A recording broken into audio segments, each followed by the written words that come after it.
Oi, gente, como vocês estão? Começando hoje mais um vídeo pra vocês. E hoje eu trouxe o Victor aqui, né? Olá. Pra conversar um pouquinho pra vocês, pra contar pra vocês um pouquinho como posso dizer, essa caminhada dele aí na área de TI, né, gente? Porque pra quem não sabe, nós viemos aqui pra Portugal porque ele veio a trabalho, né? O que nos possibilitou que a gente mudasse pra cá foi a área de trabalho dele, que é a área de TI.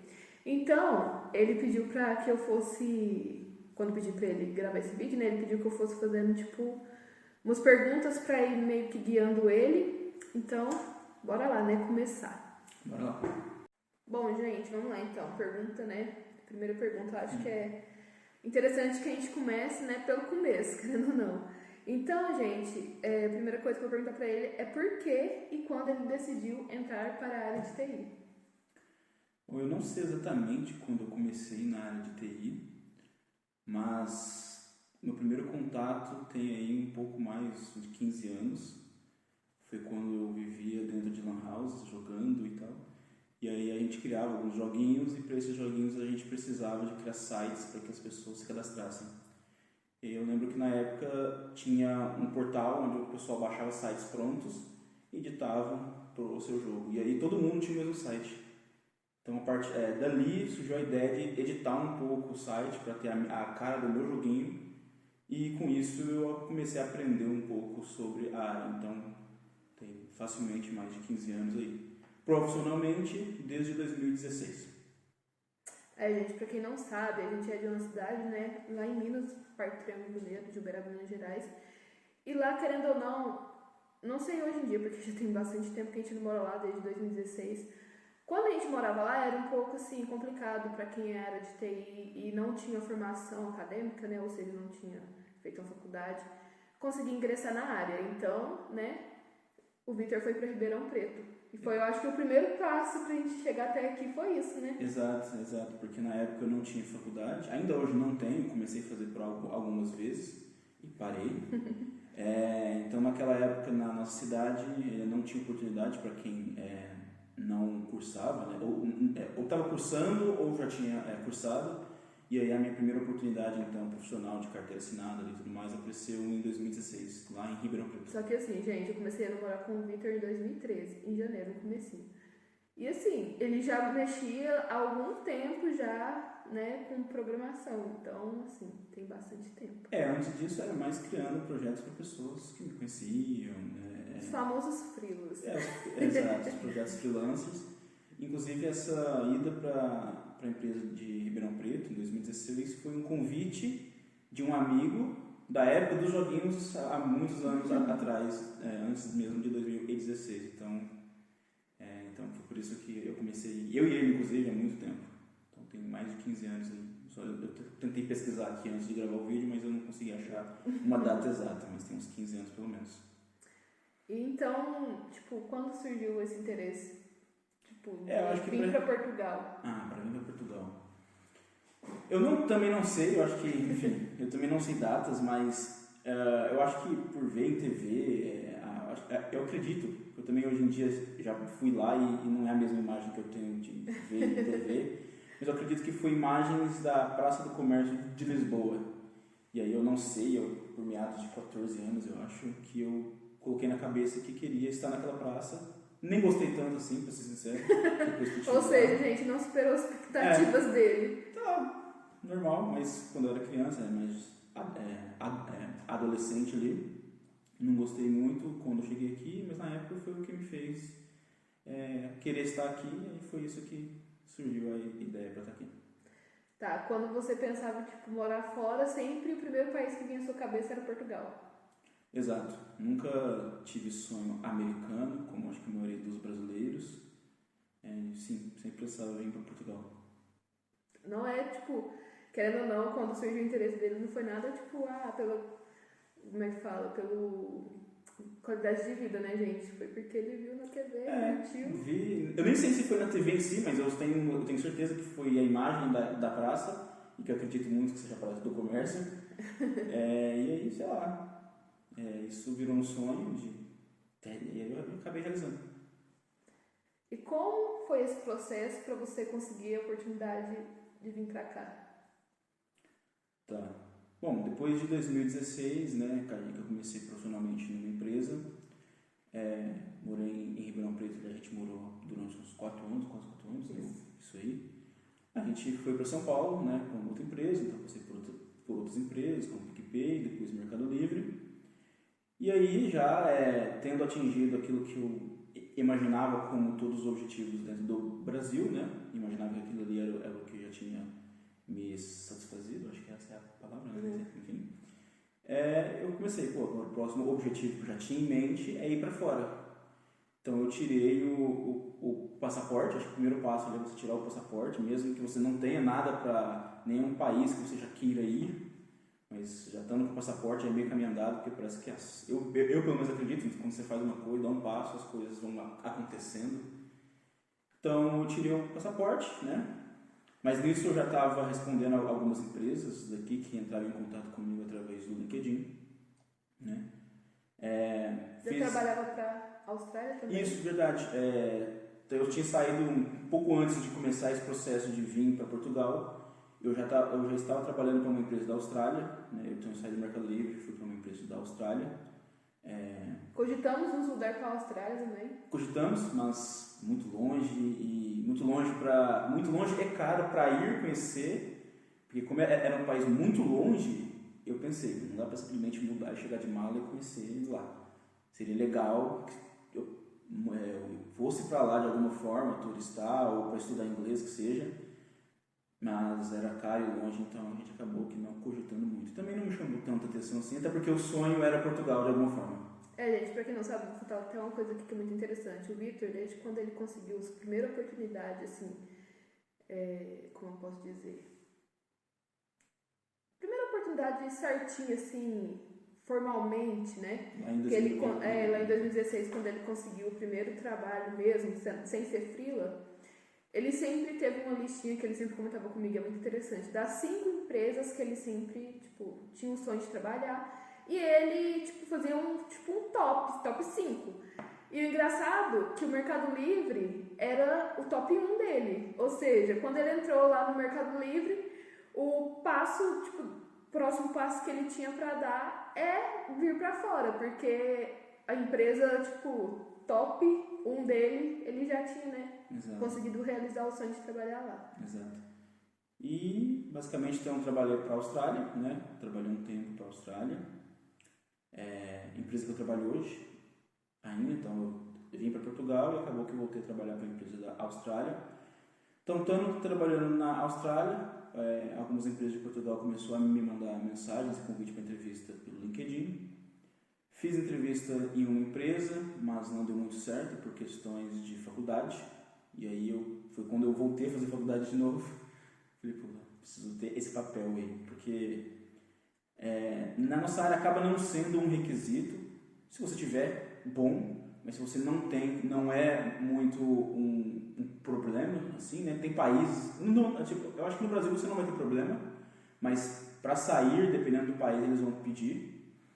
Então, essa empresa de Portugal, o visto que eles queriam fazer o processo ali, era um visto que, no caso, demandava de ter a faculdade. Não. Era o Visa Tech, né? Era o Tech Visa. Tech Visa, isso. Exato. Enfim, e aí acabou que não deu certo, mas isso aí só reforçou mais a questão de me preparar. Então foi a partir daí que eu também passei a focar no meu inglês. Não sou fluente ainda, mas já consigo me comunicar, entender. Mais entendo do que me comunico, acho que um pouco por conta de vergonha, enfim, eu sempre fui mais tímido um pouco. E aí fiz outras entrevistas como empresa, até que uma deu certo, na qual a gente fez o processo com o visto D2. O visto D2 é um visto para autônomos e para empreendedores. Não sei se tem alguma outra categoria, mas as que eu sei são essas. E aí, no caso, eu vim então como trabalhador autônomo, que é uma das possibilidades. Então, eu chegando aqui para trabalhar numa determinada empresa, eu trabalhava como autônomo, que é como se fosse, na verdade, um MEI no Brasil. Então, eu emiti notas fiscais, né, que aqui eles chamam recibos verdes, e foi basicamente assim. Então, e aí um pouco sobre o processo, né, a empresa, quando eu passei na entrevista, né, teve ali o processo, entrevista com o pessoal do RH, depois uma entrevista técnica, né? E como a empresa em questão era como eu posso dizer, era uma empresa de consultoria, então ela contrata profissionais e aloca em outras empresas. Então, além da entrevista técnica com essa empresa, para cada cliente que ela tentava me alocar, eu tinha que fazer uma entrevista, e aí eu fiz 2 entrevistas, sendo que a primeira entrevista que eu fiz foi a que deu certo, e aí o cliente em questão era a BMW, inclusive, e aí beleza, e aí eles mandaram os documentos, a lista de documentos que eu tinha que separar para então aplicar por visto. A empresa deu todo esse suporte não financeiro, mas em relação ao visto, não foi nada financeiro, mas foi suporte com o que eu tinha que separar, em que momentos e tal. E aí tirei o visto demorou 56 dias exatos, eu como ansioso, eu tenho isso marcado, o dia que eu enviei os documentos, o dia que chegou, 56 dias, foi o tempo que o visto demorou para ficar pronto. Depois do visto, a empresa ajudou ali com a passagem, tanto para mim quanto para a Amanda. E aí, hospedagem também. Para hospedagem, de um valor, você lembra qual foi o valor? 1.200 euros, porque na verdade era 600 euros. Para você. Porque eles me deram 2 propostas. Uma para mim ir sozinho primeiro, e a outra, vir no caso, vir sozinho primeiro, e a outra para Amanda vir junto comigo, ou familiares, se tivesse mais filhos, enfim. E aí era 600 para cada membro, então por isso que ficou 1.200 do hotel, né? E a passagem também por conta deles. E aí, a partir daí a gente... Eu acho que preparar a documentação em si para mandar, para pegar e retirar o visto, não foi difícil, né? A única parte difícil aí são 2, né, do ponto de vista. A ansiedade e o tanto de papel que você tem que preencher, porque você erra muito, porque é um papel que você não pode errar uma vírgula, rasurar, nem nada. Eu para preencher um papel, tem vezes que eu errava de 15 vezes. Porque você está no final do papel preenchendo, você errou uma vírgula e aí você fica nervoso. E outro ponto, gente, apesar do Vitor ter vindo com o visto D2, né? Isso. Que é tipo autônomo, tipo MEI, ele já tinha um pré-contrato para que o visto dele fosse aceito com a empresa. Isso, inclusive esse visto, no meu caso, eu não sei quais são as condições todas para você pegar esse visto, que é o D2. Não sei como é que funciona para empreendedor, se tem que ter algum investimento no país, não sei muito bem. Mas nesse caso, o meu visto foi, quando eu fiz a solicitação do visto, além dos documentos que eu tive que separar, documentos pessoais, enfim, eu ainda mandei uma carta que a empresa me mandou assinada, coloquei junto com esses documentos e mandei para o consulado, que na verdade não é o consulado, é uma empresa que chama VFS, que representa o consulado aí no Brasil, se não me engano é VFS, isso. E esse documento que a empresa me mandou é basicamente uma carta falando que eu já estava com proposta de trabalho aqui. Enfim, então, eu não sei se é um requisito, mas eu acho que sim, né? Porque eu tenho que vir já com a promessa de trabalho. E foi o que aconteceu, ele demorou 56 dias, depois de 56 dias, voltei a falar com a empresa, a gente agendou uma data, né, para a empresa poder comprar as passagens, e tudo depois ocorreu dentro de um mês e meio, né? Sim, porque a gente depois pode até gravar outros 2 vídeos, contando como foi o processo da gente se preparar para vir aqui, tanto... falar um pouco mais sobre essa ajuda de custo, documentação, gente, que precisa trazer tanto para o Vitor quanto minha. Como foi também, porque foi muito rápido, porque o Vitor teve que fazer uma cirurgia, né, para tirar a vesícula, e eu acho assim, que o espaço dele ter feito a cirurgia e a gente ter vindo foi praticamente um mês, entendeu? Foi muito corrido, porque como a gente é de Uberaba, né, Minas Gerais, nossos familiares são todos de lá. E só a gente que estava morando lá, né, em São Paulo, em Osasco, né? E tipo assim, foi muito corrido, que a gente teve que devolver a casa que a gente morava de aluguel, né? Vender os móveis. Casar, mas casou um tempo antes. A gente tinha casado antes porque a gente morava junto já. Desde 2016 a gente não era casado, e para eu vir com ele eu tinha que me casar, né? E sim, vários processos, depois a gente pode fazer outro vídeo para esse daqui não ficar muito longo. Mas basicamente o maior problema, né, foi a ansiedade, ter que lidar com a ansiedade para poder vir. E aí se vocês tiverem mais dúvidas de como é que foi esse processo até aqui, porque a gente fala um pouco rápido, para resumir, mas não fica o vídeo grande, deixa um comentário e pede para... Sim. E detalhes, caso vocês tenham dúvidas, pode também perguntar, né, gente? Quiser mandar para mim no Instagram, deixar nos comentários. Ou se não, gente, eu também vou deixar o Instagram do Vitor, se vocês quiserem perguntar pra ele diretamente, porque eu sei que tem muita galera, né, tem muita gente que é da área de TI, né, que tem interesse de vir morar aqui. E a última perguntinha, assim, que eu me lembro, que eu vou fazer pra você, é como é trabalhar para as empresas daqui. Que, na verdade, nem todas são daqui, né, mas tem sede aqui. Exato. Então, eu trabalhei pouco tempo, acho que uns 5 meses. Eu vim para cá para trabalhar para uma empresa daqui, só que acabou que estando aqui, eu acabei voltando para trabalhar na empresa da Austrália. Então, assim, o que eu posso dizer é que nesses 5 meses, na minha opinião, o que muda muito é a questão da língua, porque como a Amanda começou a falar, aqui em Portugal tem muito das empresas, elas são daqui, mas como eu disse um pouco lá atrás, elas se contratam para alocar em outras empresas, né, que são consultorias. E aí, então, basicamente, um dos requisitos de todas as vagas, ou da maioria, não todas, mas a maioria das vagas é a língua inglesa. Cada empresa pede o seu nível, outras pedem fluente, outras nível B2, B1, depende do cliente também.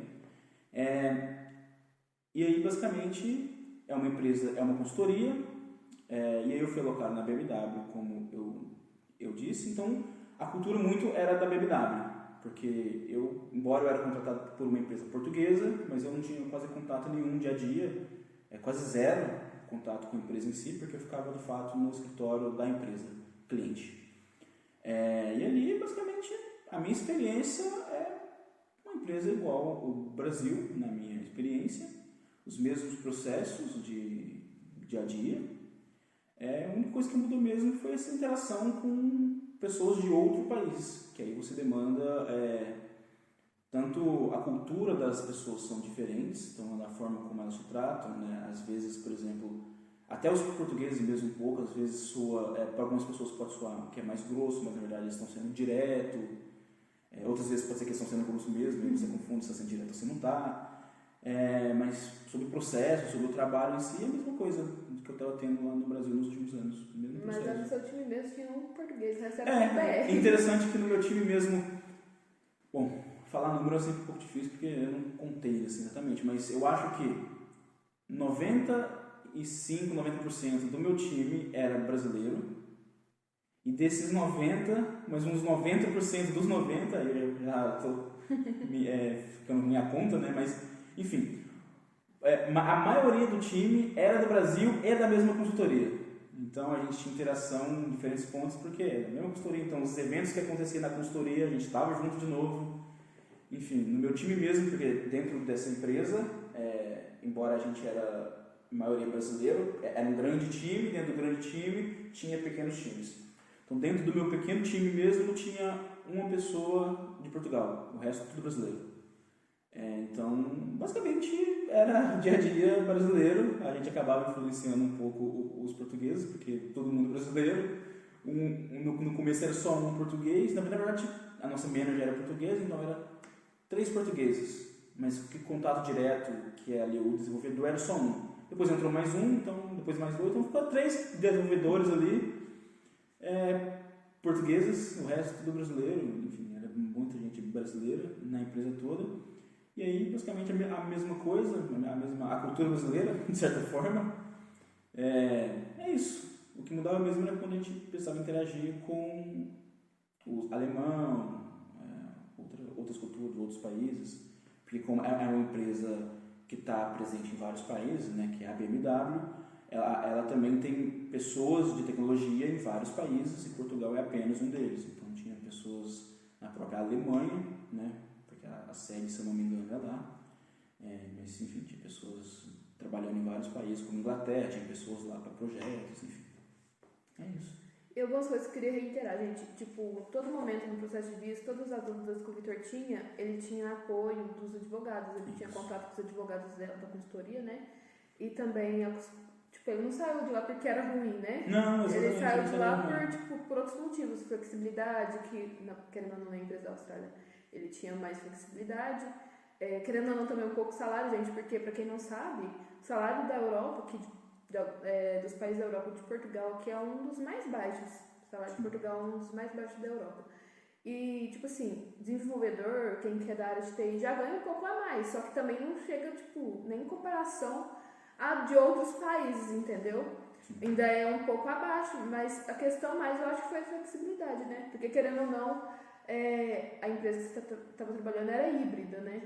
Isso, exato. Lá no Brasil, como eu tinha comentado antes, né, eu estava trabalhando nos últimos meses ali para uma empresa da Austrália, né? E aí era muito flexível, porque a empresa é na Austrália, eu era o segundo brasileiro, um sendo design e eu só eu como programador no Brasil. E, enfim, então era muito flexível, porque o foco era entregar o que tinha que ser feito e é isso. Então eu me acostumei a muito a esse modelo de trabalho, e aí acabou quando chegou aqui, teve esse conflito um pouco de ter que ir ao escritório em alguns dias, né, enfim. E teve a questão salarial também. No Brasil, por conta do câmbio, eu estava ganhando um pouco mais, né, então esses dois fatores fez eu voltar para a Austrália. Mas o que pesou muito mais foi a flexibilidade. flexibilidade. Porque, tipo, eu ainda não posso sair, né, de Portugal porque ainda não saiu a minha autorização de residência, né? O Vitor, gente, foi super rápido. Ele veio, tipo, com a marcação no CF já. Pra quem não sabe, o CF é o Serviço de Estrangeiro, onde você vai lá pra poder pegar a sua autorização de residência, né? E o dele já vem marcado, gente. Então, tipo assim, eu acho que com o mês que a gente tava morando aqui, ele já tinha o AR dele. Foi super rápido. Só que eu não, gente. Outro ponto aqui de Portugal é tipo burocracia. Você acha que o Brasil é burocrático aqui, gente? Parece que é muito mais, sabe? Só um ponto, a Amanda falou AR, né? Para quem não sabe, a AR é a autorização de residência. Sim. Então, para quem tira o visto, não sei se todos os vistos, mas, enfim, o meu, que é o D2, e todo mundo que trabalhou comigo aqui também veio no mesmo cenário, ou a maioria veio com esse visto, a gente já vem com agendamento no CEF, né? Que é o órgão ali que toma conta dos imigrantes. Então, já vem com agendamento, que é justamente para você ir lá e fazer... Você fala entrevista, mas não é entrevista nenhuma. Pelo menos comigo não foi entrevista. Chega lá e entrega passo o documento que você separou. Sim. E aí de novo a empresa te dá um apoio ali. No site deles tem, mas a empresa acaba te dando mais mastigada ali, uma lista dos documentos certinho para você separar, na ordem e tudo mais, para facilitar. Então no dia lá que já estava agendado, eu só fui lá, deixei a pasta com a rapaz lá, no caso. E esperei, depois disso, 2 semanas ele foi o prazo que ele deu, chegou em casa com o cartão com a minha residência. Que eles dão um prazo de até 90 dias. E aí, gente, como a gente veio antes, porque agora quem tira o visto, né, pra vir pra cá, já reagrupa a família, já direto. Já vem com o reagrupamento marcado. Só que a gente veio em maio, dia 2 de maio a gente chegou aqui, ainda não tinha, né, eles estavam em processo de aprovação dessas novas regras. Então, gente, assim, é um adianto e tanto, o Vitor já ter vindo com esse CEP marcado, porque assim, gente, pra conseguir falar lá, ainda mais que eles, nessa época agora que eles abriram a vaga para reagrupamento, gente, assim, é uma batalha para você conseguir ser atendido, para você conseguir fazer a marcação. Assim, o dia inteiro no celular, ele ficou tipo uns 3 dias, o dia inteiro no celular, o Vitor ligando, eu ligando, e assim, muito difícil, mas graças a Deus a gente conseguiu. Inclusive depois eu posso até gravar um vídeo também, outro vídeo com o Vitor falando como que foi o processo, que documentações que eles pedem e tal. Quando eu for lá fazer, né, o meu regrupamento também, vou gravar um vídeo também contando, né, o meu relato, como foi, as dificuldades. E outro ponto só que eu quero falar, gente, pra gente finalizar. Não vem pra Portugal pensando assim, não vou ter barreira linguística nenhuma, porque é Portugal, fala português. Assim, o idioma é diferente. E outro ponto, gente. Eles aqui mesmo, os portugueses, já falam muito inglês porque eles aprendem na escola. Aqui o ensino é muito bom. Assim, a gente ouve falar que a gente não tem filho e a gente não estuda aqui, né? Mas assim, o que a gente ouve falar é que, além do idioma português, né, que é o idioma nativo, eles aprendem inglês. E assim, inglês não é um diferencial, igual no Brasil. É coisa básica para eles. Aqui, além disso, do português e do inglês, eles aprendem outra língua que pode ser francês ou alemão. Então, gente, e outra coisa, tem muito turista aqui. A gente chegou aqui, eu acho que com uma semana que a gente estava aqui, a gente foi parado no primeiro dia, no aeroporto. No aeroporto a gente foi parado por uma moça pedindo que ela era da França, ela era francesa, só que ela perguntou se a gente falava francês, a gente falou que não. E aí ela conversou em inglês com a gente, pedindo ajuda, que ela precisava de abrir o celular para colocar um chip. E também, eu acho que com uma semana que a gente estava aqui, a gente foi parado por uma senhora, gente. Inglaterra, né? Sim, eu acho que sim. Pedindo informação, entendeu? E assim, gente, vai ter muito contato com o inglês, gente, querendo ou não. Então, é bom se você não não estuda, não tem nada de inglês, começa pelo menos a estudar, gente. O básico, pelo menos, pra você conseguir se virar um pouquinho, tá? Porque é muito importante, gente. No Brasil já é importante, aqui é muito mais. Porque aqui pra eles é algo básico, entendeu? Então, se você não tem, você vai encontrar muitas dificuldades. Principalmente pra área de TI, gente. Aqui, assim, nenhuma das empresas que me chamaram, aliás, todas as empresas que me chamaram pelo LinkedIn e chamam até hoje para fazer entrevista, todas, sem exceção, falam nos requisitos que você precisa ter inglês. Não necessariamente fluente, se você estiver fluente, melhor ainda, muito bom. Inclusive, eu acredito, ninguém falou isso, enfim, mas eu acredito que enquanto melhor o seu nível de inglês, mais você consegue ganhar um salário, você consegue ganhar mais ali. Pedir mais, no caso, né, porque você tem o inglês bom. Isso não é... Barganhar, né? Tem poder de barganhar. Não é nada baseado em fatos, é só um achismo meu, porque, enfim, eu venho observando essas coisas. E é isso. Se você puder vir com inglês, até para trabalhar em restaurantes mesmo, a gente mesmo já indo em restaurantes e vendo os atendentes, e a gente já viu atendente que não conversava inglês, e chegando pessoas que falavam inglês e tendo que chamar outras pessoas, enfim. Então você imagina que se você é alguém que sabe inglês, você vai se destacar e com certeza arrumar um trabalho de forma mais fácil. A gente comenta inglês aqui, inclusive, porque é a língua que é mais falada no mundo todo. Sim. Mas acho que francês também acho que é bem visto, porque tem bastante turista, como a própria Amanda disse.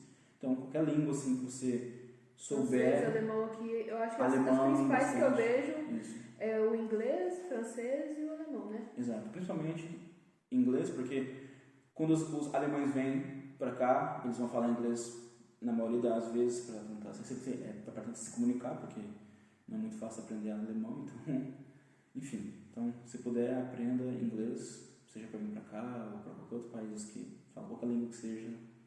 E não deixa para amanhã, não faça que nem eu fiz, porque, enfim, se eu soubesse o Victor antes... se arrepende, eu me arrependo até hoje, gente. A gente não tem filho ainda, então a gente pensa assim, desde do dia zero ele saiu, já comecei a introduzir ele na língua inglesa, porque depois a gente vai ficando mais velho, não que a gente seja tão velho assim, apesar de eu ter uns cabelos brancos, gente, fica mais complicado, né, pra gente aprender. Então, assim, eu tenho um achismo comigo que conhecimento nunca é demais. Faz o básico, gente. Tem vários apps legais aí que você consegue estudar gratuitamente.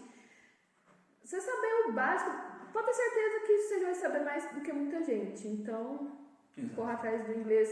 Não pense, Portugal é bom que não precisa. Precisa também, gente. Precisa. Bom, e é isso, né? Se vocês tiverem alguma dúvida, alguma pergunta, alguma questão, vocês podem mandar aqui, né? Pode chamar os Instagrams que a Amanda vai colocar, ou pode comentar aqui, e eu vou acessar e vejo que é pergunta pra mim, eu respondo aqui mesmo. E é isso aí, gente. Espero que vocês tenham gostado do vídeo, tá bom? Depois também eu vou tentar trazer o Victor novamente pra gente gravar outros vídeos. Pra ele falar misericórdia, pra ele falar melhor como foi o processo dele, documentação que foi necessária pra ele poder tirar o visto, né? Você fala, especificar mais. Documentação, o que eles pediram e tudo mais. Eu também, quando eu for lá, né, fazer meu regrupamento, também vou falar. Qualquer outra dúvida que vocês tiverem, gente, a gente tá aberto aqui a responder, tá bom? E é isso, espero que vocês tenham gostado do vídeo. Até o próximo, beijo e tchau!